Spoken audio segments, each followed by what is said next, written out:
Hi,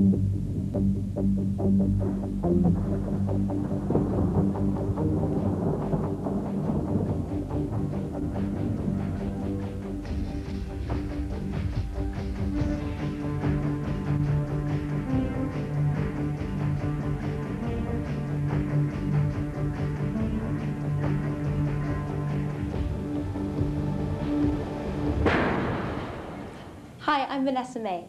Terve, mukava olla Suomessa. It's great to be here again in Finland, and I just hope you'll enjoy the short film about me. See you.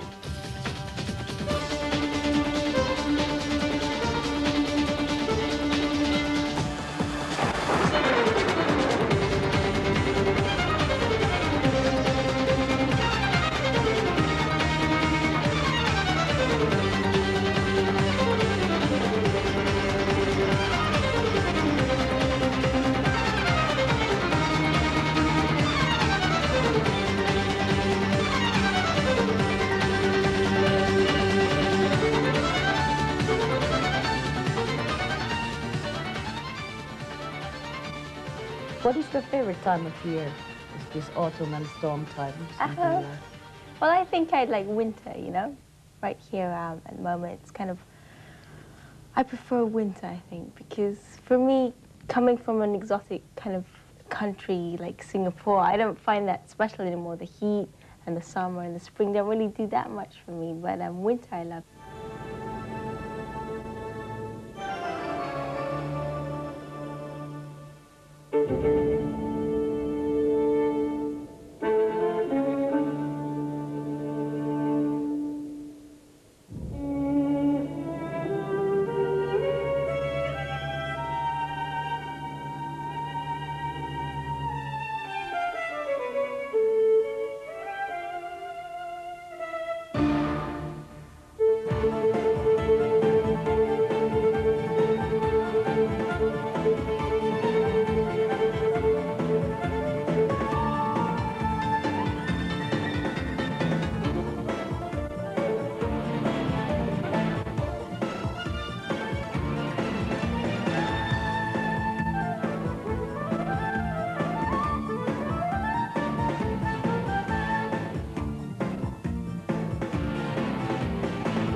You probably know our great child prodigy called Sibelius. Yes, of course, Sibelius. Have you played a lot of his music? Yeah, his music, I've played his music. I haven't actually recorded it yet. So it's something that I look forward to doing in the future, you know, in the classical series of classical albums in the future. Maybe I'll do an album with Sibelius in it. Yeah, because you know, Sibelius was called the child prodigy here in Finland, and you've had that name with you for years. Is it important for you, the name child prodigy? Not really. I mean, I've always thought of the label child prodigy as just a description of somebody who does things at a young age. You know, it doesn't really say how well they do it or at what level. But what I was grateful for was that people call me, sure, a child prodigy because I happen to be the youngest to record Tchaikovsky and Beethoven and things like that.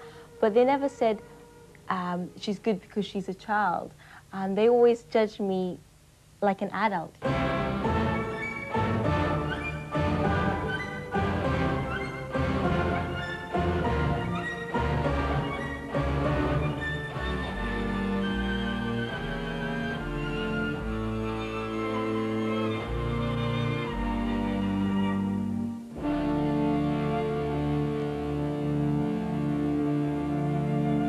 You know, when you're developing and growing as a musician, it doesn't mean that much. But I think in a career which spans 30 years, when you look back and you say, yeah, that person, he you know, he was a great musician, he had great success in his career, and he actually started off as a child prodigy, then I think that label becomes a value.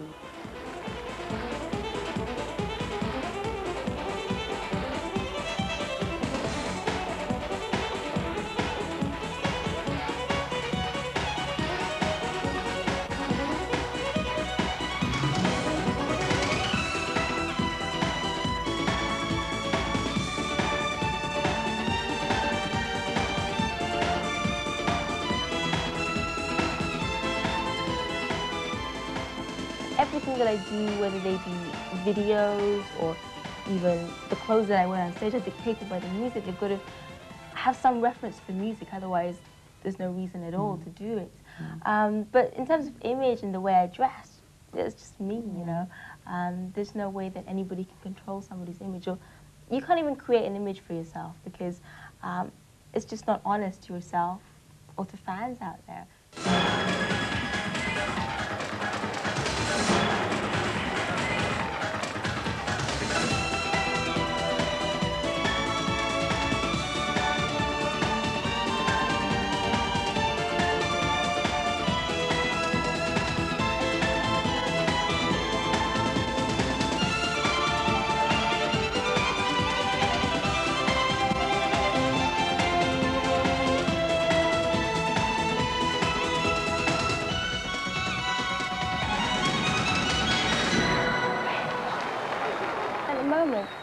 I'm very happy with the violin that I have, which is called Guaranini.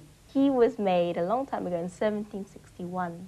I got him when I was 10. He was my very first full-size violin, so 8 years of my life is a big chunk of my life. So he's like part of my body. Is that the violin that got stolen in Britain? Because after that you got kind of famous, you know, because that got stolen, yeah? Yeah, well, what happened was about 2 years ago, my gizmo was stolen from my house. We live in the central of London, but, you know, somebody had broken into the house in the middle of the night, a burglar, and stolen a few things, but most importantly, my violin. For 3 months, we had no news about my violin, and the English police, Scotland Yard, they worked really, really hard.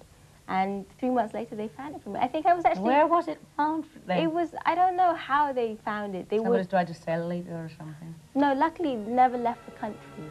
And I think the thief, as soon as it was on like the front page of the newspaper the next day, he knew he had something really more serious than he could really cope with in his hands. Because he probably couldn't even sell it away. Yeah, exactly. Yeah.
There's a lot you can do, and especially when I use my electric violin. That's great for like venues of rock festivals for 60, 70,000 people, because it's designed for that sheer capacity of sound. But for the first time on this pop album, Storm, I've been using my violin in many different ways.